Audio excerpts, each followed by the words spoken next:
السلام علیکم ورحمۃ اللہ وبرکاتہ۔ میرے محترم دوستو، عزیز ساتھیوں، آپ سب اتراکھنڈ کے حالات سے واقف ہیں، یعنی ہلدوانی کے اندر جو ہنسا ہوئی ہے آپ سب اس سے واقف ہیں کہ غفور بستی کے اندر ایک مسجد کو اور مدرسے کو مسمار کر دیا گیا ہے، مسجد کو شہید کر دیا گیا ہے۔ تو انتظامیہ کا کہنا یہ ہے کہ مسجد جو ہے اور مدرسہ بھی وہ سرکاری زمین پر بنی ہوئی تھی، اس لیے اس کو گرا دیا گیا ہے، یہ انتظامیہ کا کہنا ہے، جس کی وجہ سے جھگڑا اتنا بڑا، لوگوں نے احتجاج کیا، جس کی وجہ سے 6 مسلمان شہید ہو گئے۔ تو ان مسلمان کے لیے دعا کریں کہ اللہ تبارک و تعالیٰ ان کی مغفرت فرمائے، ان کی بخشش فرمائے، اور بغیر حساب و کتاب اللہ تبارک و تعالیٰ ان کو جنت عطا فرمائے۔ اس وقت وہاں پر کرفیو لگ چکا ہے سارے شہر میں، خاص کر کے اس بستی میں کرفیو لگا دیا گیا ہے، نہ کوئی باہر آ سکتا ہے نہ کوئی اندر جا سکتا ہے۔ تو ہمارا حق یہ ہے کہ ہم تمام مسلمانوں کے لیے دعا کریں، جہاں جہاں پر بھی مسلمان پریشان ہیں ان کے لیے دعا کریں، اور وہاں کے امن کے لیے دعا کریں کہ اللہ وہاں پر امن پیدا فرمائے، بھائی چارہ قائم فرمائے، اتفاق اتحاد پیدا فرمائے، اور تمام لوگوں کو وہاں پر ہلدوانی کے اندر محبت سے رہنے کی توفیق عطا فرمائے۔ اور اسی تعلق سے حضرت مولانا محمود مدنی صاحب نے امت شاہ کو خط بھی لکھا ہے کہ ہلدوانی کے اندر جو یہ حادثہ ہوا ہے، جو ہنسا بھڑکی ہے، کہ اس کو کسی طرح قابو میں کیا جائے، اس پہ نظر ثانی کی جائے۔ تو ہم کیا کریں؟ ہم تو صرف دعا کر سکتے ہیں کہ اللہ تبارک و تعالیٰ ہماری تمام مساجد کی حفاظت فرمائے، تمام مدارس کی حفاظت فرمائے، تمام خانقاہوں کی حفاظت فرمائے، تمام عبادت گاہوں کی حفاظت فرمائے، تمام قبرستانوں کی حفاظت فرمائے، خاص کر کے تمام مسلمانوں کے گھروں کی حفاظت فرمائے، اور تمام مسلمانوں کی عزت آبرو کی حفاظت فرمائے، مال و دولت کی حفاظت فرمائے، اللہ دکانوں کی حفاظت فرمائے، اللہ کاروبار کی حفاظت فرمائے، اور خاص کر کے جو مسلمان لڑکیاں ہیں اللہ تعالیٰ ان کی عزتوں کی حفاظت فرمائے، اور جو مسلمان لڑکے ہیں اللہ تبارک و تعالیٰ ان کی آنکھوں کے اندر حیا پیدا فرمائے۔ اور مسلمانوں سے ایک درخواست یہ ہے کہ مسلمان فرقہ واری سے باہر نکل جائیں۔ جو مسجد کو توڑا جا رہا ہے، مدرسے کو توڑا جا رہا ہے، وہ یہ پوچھ کر نہیں توڑا جا رہا ہے یہ کس کی مسجد ہے، کس فرقے کی مسجد ہے، کس جماعت کی مسجد ہے، کس مسلک والوں کی مسجد ہے، یہ نہیں پوچھا جا رہا ہے۔ تو اس لیے آپس میں اتفاق پیدا کریں، اتحاد پیدا کریں، فرقہ واری سے باہر نکل جائیں۔ ان نا اتفاقی کو اب ختم کرنا پڑے گا کہ مسلمان اپنی صف میں اتحاد پیدا کریں۔ مسلمانوں کی آپسی دشمنی کی وجہ سے، مسلمانوں کے آپسی لڑائی اور جھگڑے کی وجہ سے آج یہ حالات پیدا ہو رہے ہیں کہ آج مسلمانوں کی عبادت گاہوں کو توڑا جا رہا ہے۔ تو سب سے پہلی تمام مسلمانوں سے میری درخواست یہ ہے کہ اس فرقہ وارے سے باہر نکلیں اور آپس میں اتفاق و اتحاد پیدا کریں اور آپس میں محبت سے رہیں، ورنہ آپ دیکھو گے کہ آہستہ آہستہ تمام مساجد کو، تمام مدارس کو، تمام خانقاہوں کو، تمام قبرستانوں کو ختم کر دیا جائے گا، ان تمام عبادت گاہوں کو منہدم کر دیا جائے گا، مسمار کر دیا جائے گا، لیکن آپ کچھ نہیں کر سکتے۔ آپ یہ سوچیں کہ مسجدیں ختم ہو جائیں گی تو کہاں نماز پڑھیں گے، قبرستان ختم ہو جائیں گے تو کہاں آپ کو دفن کیا جائے گا۔ اب بھی ہزاروں قبرستان ہیں جن کو ختم کر دیا گیا ہے، جن پر بلڈوزر چلا دیا گیا ہے، آپ سب کو معلوم ہے، آپ مجھ سے بہتر سمجھنے والے ہیں، جاننے والے ہیں۔ تو بس میری درخواست یہ ہے کہ آپس میں اتفاق و اتحاد پیدا کریں۔ اللہ تبارک و تعالیٰ نے قرآن کریم کے اندر فرمایا وَأَنْتُمُ الْأَعْلَوْنَ إِن كُنتُم مُؤْمِنِينَ، کہ تم ہی سربلند رہو گے، تم ہی غالب رہو گے، تم ہی حاکم رہو گے، تم ہی بادشاہ رہو گے، تم ہی سب کچھ رہو گے، ساری قوم، سارے مذہب مغلوب رہیں گے، تم ہی غالب رہو گے۔ شرط یہ ہے کہ تمہیں مومن بننا پڑے گا، تمہیں اسلام پر عمل کرنا پڑے گا، اسلام کو اپنی زندگی میں اتارنا پڑے گا، اپنی تجارت، اپنی شادی، اپنے گھر کے ماحول، اپنا چلنا اٹھنا بیٹھنا کھانا پینا اور جو بھی زندگی گزارنے کا طریقہ ہے، اس سارے طریقے پر آپ کو اسلام داخل کرنا پڑے گا۔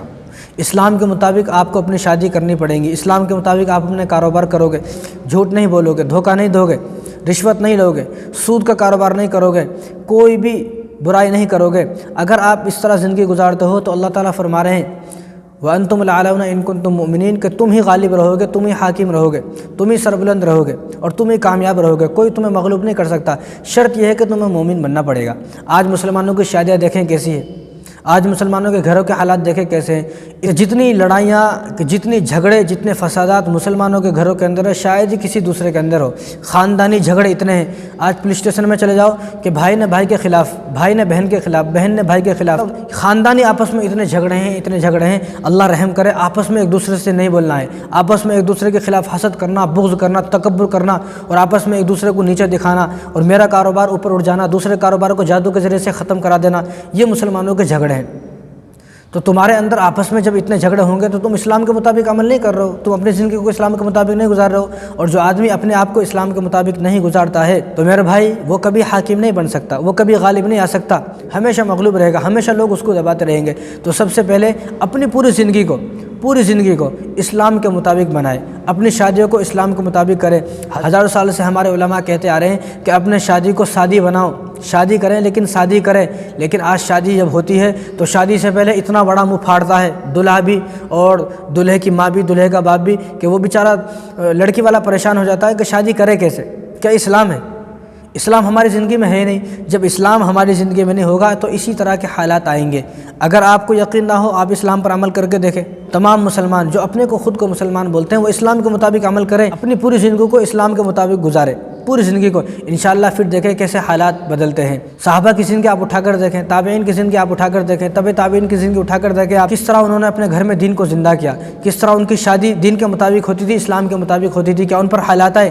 اگر ان پر حالات آئے تو کسی کی اتنی طاقت نہیں تھی کہ ان کا مقابلہ کر سکے کوئی۔ اگر کوئی ان کا مقابلہ کرنا چاہتا تھا تو ویسے ہی ان کو دیکھ کر ڈر جاتا تھا اور بھاگ جاتا تھا۔ تو یہ صحابہ کی زندگی ہے۔ اور ایک ہماری زندگی ہے کہ آئے دن ہمارے اوپر ظلم، آئے دن ہمیں مارا جا رہا ہے، کاٹا جا رہا ہے، صرف اسی وجہ سے ہے کہ اللہ نے ہمارا رعب اور دبدبہ ختم کر دیا۔ کیوں؟ کیونکہ ہماری زندگی اللہ کے مطابق نہیں گزر رہی ہے، ہماری زندگی قرآن کے مطابق نہیں گزر رہی ہے۔ بس تو ہم نام کے مسلمان نہ بنے، ہم کام کے مسلمان بنے۔ کیوں؟ کیونکہ اس وقت ہماری مدد کرنے والا کوئی نہیں ہے اور ہماری مدد کو کر بھی نہیں سکتا۔ ہماری مدد کرنے والے صرف اللہ ہے، اللہ ہی اپنے بندے کی مدد کر سکتے ہیں، اللہ کے علاوہ کوئی کسی کی مدد نہیں کر سکتا۔ ہماری اگر یہ سوچ ہے ہماری کوئی انسان مدد کرے گا، کوئی لیڈر ہماری مدد کرے گا، کوئی جو ہمارے بڑے ہیں، ہمارے قائدین ہیں وہ ہماری مدد کریں گے، کوئی ہماری مدد نہیں کر سکتا۔ تو ہمیں کیا کرنا ہے؟ ہمیں ہر حال میں اللہ کو پکارنا ہے، ہر حال میں ہر وقت اللہ کو پکارنا ہے۔ اب 5 وقت میں نماز میں آپ کیا پڑھتے ہیں؟ ایاک نعبد و ایاک نستعین، کہ ہم اللہ ہی کی عبادت کرتے ہیں، اللہ ہی سے مدد چاہتے ہیں۔ تو ان دونوں چیزوں میں ہم غلط ہیں، ان دونوں چیزوں میں ہم زیرو ہیں، نہ ہم اللہ کی عبادت کر رہے ہیں نہ ہم اللہ کو پکار رہے ہیں۔ اللہ کی عبادت کا مطلب کیا ہے؟ آپ مسجدوں میں دیکھیں اذان کے بعد مسجدیں بھرتی ہیں نہیں بھرتی ہیں؟ آج بھی ہماری مسجدیں خالی ہیں۔ مسجدیں اگر اس طرح خالی ہوں گی، آپ نے سنا نا اس زمانے میں مسجدیں کچی تھی تو مسلمان اور نمازی پکے تھے۔ اس زمانے میں مسجدیں پکی ہیں لیکن مسلمان اور نمازی بالکل کچے ہیں، مسلمان بھی کچے ہیں اور وہ مسلمان جو اپنا آپ کو پکا بولتے ہیں وہ نماز میں بھی کچے ہیں۔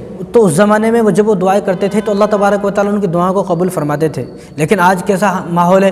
ان حالاتوں میں بھی جب ہمارے اوپر چاروں طرف سے حملے ہو رہے ہیں اور چاروں طرف سے ہمیں گھیر لیا گیا ہے تو اب بھی ہم مسجد میں آ کر سجدہ کرنے کو تیار نہیں ہے، مسجد میں آ کر سر جھکانے کو تیار نہیں ہے، مسجد کو آباد کرنے کو تیار نہیں ہے۔ اگر ہم مسجدوں کو آباد نہیں کریں گے تو اسی طرح ہمارے گھر ویران ہوتے رہیں گے، ہمارے گھروں کو اسی طرح گرایا جائے گا۔ اسپین کی تاریخ آپ پڑھ کر دیکھیں، اسپین وہ ملک ہے کہ جس ملک میں مسلمانوں نے 800 سال حکومت کی، لیکن 800 سال حکومت کرنے کے بعد جو برائیاں وہاں پر عام ہوئی وہ ساری برائیاں آج ہمارے مسلمانوں کے اندر اس دیش میں ہیں، وہ ساری برائیاں۔ یقین نہ ہو تو آپ اسپین کی تاریخ پڑھ کر دیکھیں، آپ کو پتہ چلے گا۔ آج اسپین کے اندر جو مسجد قرطبی ہے اس مسجد کو گرجا گھر بنا دیا گیا، حالانکہ وہ مسجد کیسی ہے؟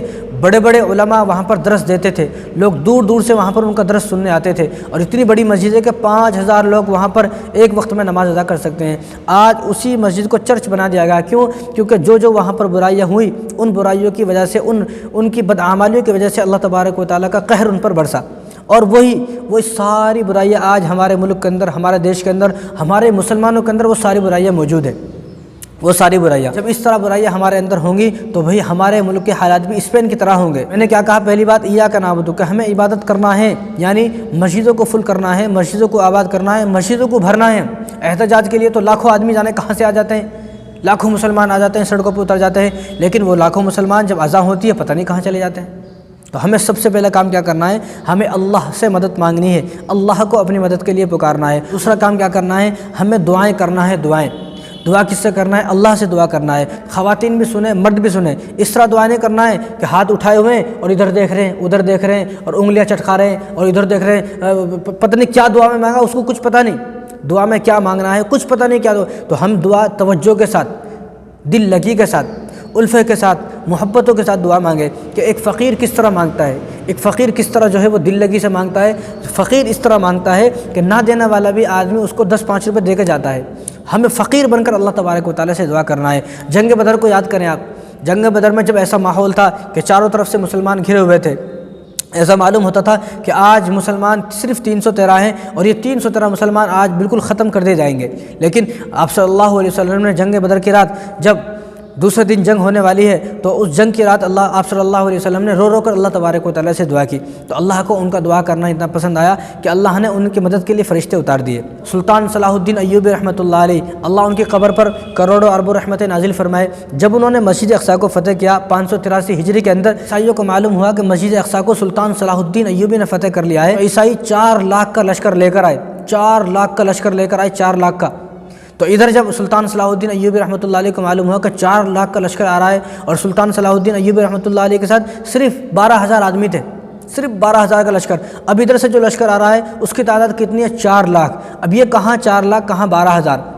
اب سلطان صلاح الدین ایوبی رحمۃ اللہ علیہ نے تو سوچا کہ ہم کس طرح ان کا مقابلہ کریں گے، میرے پاس تو صرف 12,000 ہے۔ تو سلطان صلاح الدین ایوبی رحمۃ اللہ علیہ نے جانماز بچھائی، مصلی بچھایا اور رات بھر نفلیں پڑھی، رات بھر قرآن کی تلاوت کی، اور اس کے بعد تہجد کا جب وقت ہوا تو دعائیں کی۔ اللہ تبارک و تعالیٰ سے 3-4 گھنٹہ تک اس طرح دعائیں کی کہ رو رو کر دعائیں کی کہ اللہ کو منا لیا، ایسی دعائیں کی کہ اللہ کو منا لیا۔ تو اللہ نے ان کی دعا کو ایسا قبول فرمایا، جو وہ 4 لاکھ کا لشکر آ رہا تھا وہ سمندر کے ذریعے سے آ رہا تھا، تو اللہ تبارک و تعالیٰ نے سمندر کے اندر ایسی لہر اور ایسی ہوا چلائی کہ وہ سارا کا سارا لشکر، ان کے ہتھیار، ان کے اونٹ، ان کے گھوڑے، ان کے ہاتھی، اور جو ان کا جتنا بھی ہتھیار تھے، جتنے بھی سامان تھا، وہ سارا کا سارا سامان اور سارے فوجی، سارا لشکر سمندر میں ڈوب کے غرق ہو گیا اور سب کے سب ختم ہو گئے، ایک آدمی باقی نہیں رہا۔ جب فجر کی نماز پڑھے، فجر کی نماز کے بعد کسی نے بتایا کہ وہ لشکر جو آپ سے مقابلہ کرنے کے لیے آ رہا تھا وہ سارا کا سارا لشکر ڈوب گیا۔ تو پھر وہاں پر ان کے پاس ایک بزرگ تھے، تو انہوں نے کہا کہ سلطان، یہ لشکر جو ڈوبا ہے نا، یہ سمندر کے پانی میں نہیں ڈوبا، بلکہ جو رات بھر آپ نے آنسو بہائے ہیں، بس انہی آنسو میں یہ لشکر ڈوب گیا۔ تو اس طرح دعا ہونی چاہیے اللہ تبارک و تعالیٰ سے، اس طرح دعا ہونی چاہیے، امید کے ساتھ، ایک یقین کے ساتھ، ایک بھروسے کے ساتھ، اس دعا کہ میں یہ دعا کروں گا میری دعا ضرور قبول ہوگی۔ یہ تو کچھ بھی ظلم نہیں ہے۔ ہلاکو خان کو یاد کریں آپ، ہلاکو خان نے کتنا ظلم کیا کہ بغداد کے اندر 10 دن کے اندر، بغداد میں 10 دن کے اندر 15 لاکھ مسلمانوں کو قتل کیا۔ اسلام کو مٹانا چاہتا تھا وہ کہ میں اسلام کو دنیا سے مٹا دوں گا، لیکن آج بھی اسلام مٹا نہیں، آج بھی اسلام زندہ ہے۔ افراد ختم ہو سکتے ہیں لیکن اسلام کبھی ختم نہیں ہوگا۔ اب ہلاکو خان نے کیا سوچا کہ میں سارے اسلام کو ختم کر دوں گا، مسلمانوں کو ختم کر دوں گا، لیکن اس وقت میں 2 مولانا تھے، ایک کا نام مولانا جلال الدین رحمۃ اللہ علیہ اور ان کے بیٹے مولانا رشید الدین رحمۃ اللہ علیہ۔ ان دونوں نے اللہ تبارک و تعالیٰ سے رو رو کر دعا کی، یا اللہ ہلاکو خان کا ظلم، اور ہلاکو خان مر گیا، اس کے بعد جو ان کی اولاد تھی انہوں نے بھی اسی طرح اس سے بھی زیادہ ظلم کیا۔ تو ان دونوں نے کس طرح دعائیں کی، اور مولانا جلال الدین رحمۃ اللہ علیہ جو وہ رو رو کر اس طرح دعا کرتے کرتے ان کی وفات ہو گئی، اور ان کے بیٹے مولانا رشید الدین رحمۃ اللہ علیہ جب وہ تیمور تغلق کے پاس گئے اور تیمور تغلق کے پاس رات بھر دعائیں کی اور فجر کی نماز کے وقت تیمور تغلق کے پاس گئے، وہ ایسا بادشاہ تھا کہ وہ بھی مسلمانوں کو ختم کرنا چاہتا تھا۔ تو یہ انہوں نے اللہ تبارک و تعالیٰ سے دعائیں کی اور یہ تیمور تغلق کے پاس گئے تو اس نے کلمہ پڑھا، اور کلمہ پڑھنے کے بعد اس نے جب کلمہ پڑھا تو اس کے کلمہ پڑھتے ہی ایک دن میں 10 لاکھ لوگوں نے کلمہ پڑھا۔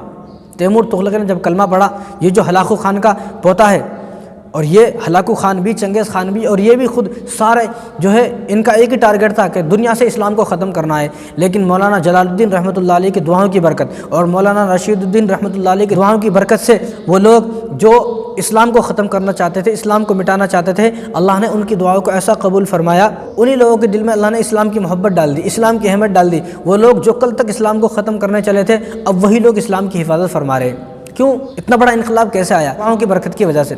ہم جو ہے نا کوئی للو پنجو نہیں ہے، ہم لوگ کوئی ایسے نہیں ہے کہ کوئی بھی ہمیں مٹا دے گا، کوئی بھی ختم کر دے گا، بلکہ ہمارے استاد یہ فرماتے تھے کہ قرآن میں جو اللہ تبارک و تعالیٰ نے فرمایا یا ایھا الذین آمنوا کہ ایمان والو، اس کا اصل مطلب یہ ہے کہ جس طرح ایک باپ اپنے بیٹے سے کہتا ہے اے میرے پیارے بیٹے ادھر آ، اے میرے پیارے، اے میرے بیٹے، اے میرے لاڈلے بیٹے، اے میرے پیارے بیٹے، جس طرح ایک باپ اپنے بیٹے کو اس طرح کہتا ہے، تو اللہ تبارک و تعالیٰ کے کہنے کے بھی مطلب یہ ہے کہ میرے پیارے بندو، اے میرے معصوم بندو، تم کدھر جا رہے ہو؟ یعنی اللہ بھی ہمیں پیار سے پکار رہے ہیں، پیار سے، محبتوں سے اللہ تبارک و تعالیٰ بھی ہمیں پکار رہے ہیں۔ تو جو اللہ ہمیں اتنے پیار سے پکار رہا ہے، وہ اللہ ہمیں ختم ہوتا وہ نہیں دیکھ سکتا۔ جس طرح نوح علیہ السلام سے اللہ تبارک و تعالیٰ نے کہا کہ تم نے دعا کی، تم نے دعا کی اور تمہاری دعاؤں کی وجہ سے پانی کا طوفان آیا کہ سارے کے سارے لوگ ختم ہو گئے، کاش کہ تو سمجھ پاتا، یعنی نوح علیہ السلام سے اللہ تعالیٰ فرما رہے ہیں کہ کاش کہ تو میرے درد کو سمجھ پاتا کہ جن بندوں کو میں نے اپنے ہاتھوں سے بنایا ہے انہی بندوں کو ختم کرنے کے لیے آپ نے دعائیں کی،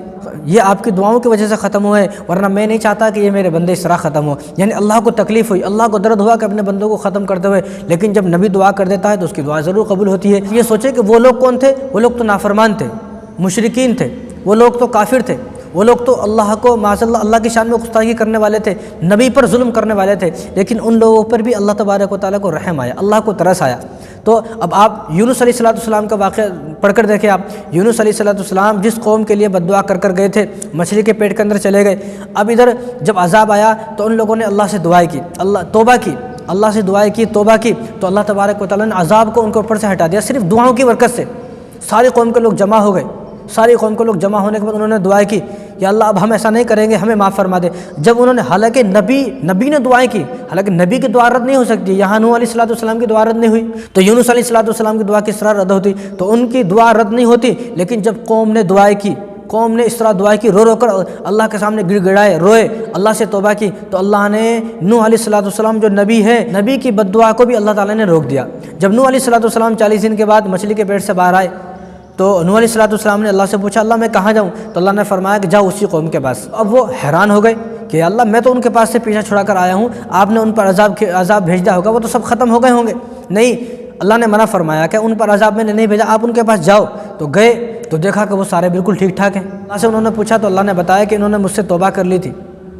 اللہ نے فرمایا کہ انہوں نے مجھ سے توبہ کی، انہوں نے رو کر گڑ گڑا کر دعائیں کی، تو میں نے ان کی دعاؤں کو قبول فرمایا اور ان کے اوپر سے عذاب کو ختم فرما دیا۔ یعنی ایک نبی نے دعائیں کی، لیکن جب پوری قوم نے مل کر، اور دوسری بات یاد رکھیں کہ وہ آپس میں ان کے اندر اتفاق تھا، اتحاد تھا، وہ سارے کے سارے قوم کے لوگ مل گئے، ساروں نے مل کر جب اللہ تبارک و تعالیٰ سے دعا کی تو اللہ تعالیٰ نے نبی کی بد دعاؤں کو بھی روک دیا، ورنہ نبی کی دعا رد ہو جائے ایسا کیسا ہو سکتا ہے؟ لیکن دعاؤں کی برکت۔ تو ہمیں کیا کرنا ہے؟ ہمیں دعا کرنا ہے، دعا کرنا ہے۔ ویڈیو لمبی ہو رہی ہے، باتیں بہت ہیں، تو ہمیں دعا کرنا ہے۔ ایک تو ہمیں عبادت پر توجہ دینی ہے، دوسرا ہمیں دعا کرنا ہے، اور تیسرا ہمیں اپنے اندر اسلام کو داخل کرنا ہے۔ حضرت مولانا سجاد نعمانی صاحب کی مجھے ایک بہت پیاری بات یاد آ گئی، آپ نے بھی ان کی بات سنی ہوگی۔ تو انہوں نے جو یہ الفاظ کہے ہیں، ان الفاظ کے اندر بڑا درد ہے، اور وہ الفاظ حقیقت پر مبنی ہے وہ الفاظ۔ تو انہوں نے فرمایا کہ میرے پیارو، دامن مصطفیٰ کی طرف لوٹ آؤ، دامن مصطفیٰ کی طرف لوٹ آؤ۔ یہ کتنا پیارا جملہ ہے۔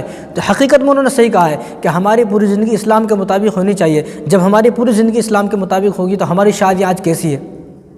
میں تو شادی دیکھ کر حیران ہوں کہ ہماری شادی کیسی ہے۔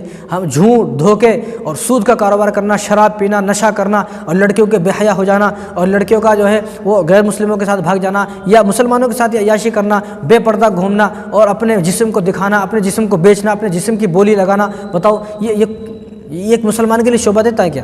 ہرگز شعبہ نہیں دیتا۔ تو ہم اگر اسلام کی طرف لوٹ آئیں گے تو وَأَنْتُمُ الْأَعْلَوْنَ إِن كُنتُم مُؤْمِنِينَ، تو ہم ہی غالب رہیں گے، ہماری حکومت ہوگی، ہمارا رعب اور دبدبہ ہر قوم کے اندر ہوگا، ہر مذہب، ہر قوم اور ہر قوم کے ماننے والوں کے اندر ہمارا ایک رعب ہوگا، ہمارا ایک دبدبہ ہوگا، سب لوگ ہم سے ڈریں گے۔ لیکن مسئلہ یہ ہے کہ ہمارے دلوں کے اندر سے اللہ کا خوف ختم ہو گیا، اللہ کا ڈر ختم ہو گیا، اس لیے آج سب ہمیں ڈرا رہے ہیں۔ کاش کہ ہم اللہ سے ڈرتے تو ہمیں کوئی نہیں ڈرا سکتا تھا۔ وہ صحابہ تھے جو اللہ سے ڈرتے تھے، لیکن پوری دنیا مل کر بھی ان کو ڈرا نہیں پائی، پوری دنیا کے لوگ ان سے ڈرتے تھے۔ غزوہ تبوک کا واقعہ دیکھیں آپ، غزوہ تبوک میں صرف 30,000 مسلمان ہیں، اور ادھر رومی 3 لاکھ رومی ہیں، 3 لاکھ رومی ہیں، لیکن 30,000 مسلمانوں کا وہ رعب و دبدبہ تھا کہ غزوہ تبوک سے وہ رومی بھاگ گئے، ڈر کے مارے بھاگے کہ ہم ان سے مقابلہ نہیں کر سکتے، ہم ان سے جنگ نہیں کر سکتے، ہم ان سے لڑ ہی نہیں سکتے۔ بنا لڑائی کے فتح حاصل ہو گئی مسلمانوں کو۔ تو کیوں؟ رعب اور دبدبہ تھا۔ تو ہماری بھی رعب اور دبدبہ جب ہوگا، جب ہم اسلام پر عمل کریں گے، تو اللہ تبارک و تعالی ہم سب کو اور آپ کو بھی ان باتوں پر عمل کرنے کی توفیق عطا فرمائے۔ وما علینا الا البلاغ۔